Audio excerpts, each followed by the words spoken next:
Chris Berman. Let's get straight to the action. In our first game this week, we had the Redskins come away with a 7-point win. The incomparable Jerry Reich stepped it up this week and gave his team some added firepower for the win. Charles Rogers had over 50 yards receiving and helped his Lions beat the Eagles. We had a big injury in this one, and Trey has the lowdown for us. Trey? All right, Chris, thanks.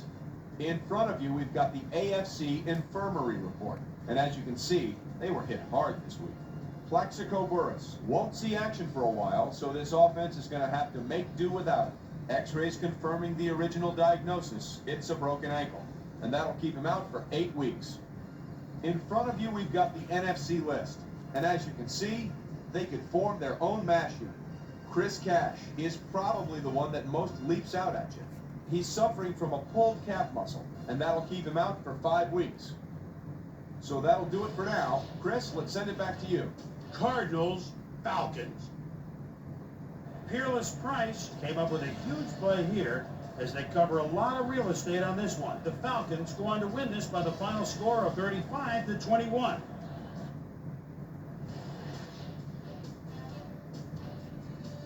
In a long-standing AFC rivalry, we had the Broncos pick up win number 2. In the Big Apple, New York, we had the Giants lose by a wide 15-point margin. Down at Pro Player Stadium, we had the Dolphins lose by 11. Bears, Vikings by 11. Dante Culpepper is in the backfield. The line of scrimmage is the 17-yard line. Swings out to the left. A very quick pass, shakes one tackle, pulls over another one. Beautiful touchdown. The Vikings win this one by the final score of 20-19. We had an interesting free agency pickup of note here. Trey's got the lowdown for us. Trey? Brad Johnson will be playing his football elsewhere, though perhaps not for as much as he would have liked. 4 years, $5.8 million. The Seahawks defense held their opponents to under 100 rushing yards in their win at Seattle Stadium.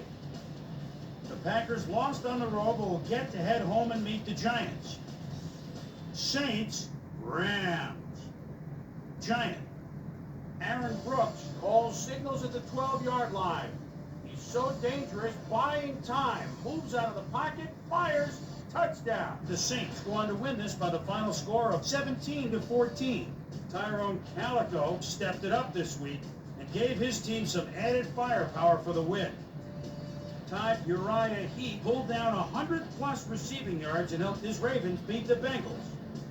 And last but not least, we had the Chiefs come away victorious. So that'll just about do it. But before we go, I'm going to toss out a few game balls to my prime-time players. Each and every one of these men had a week to remember. That'll do it, sports fans. I'm Chris Berman, and thanks so much for joining us here in the Bristol studios. We'll see you next week right here on ESPN, the worldwide leader in sports. It's insane.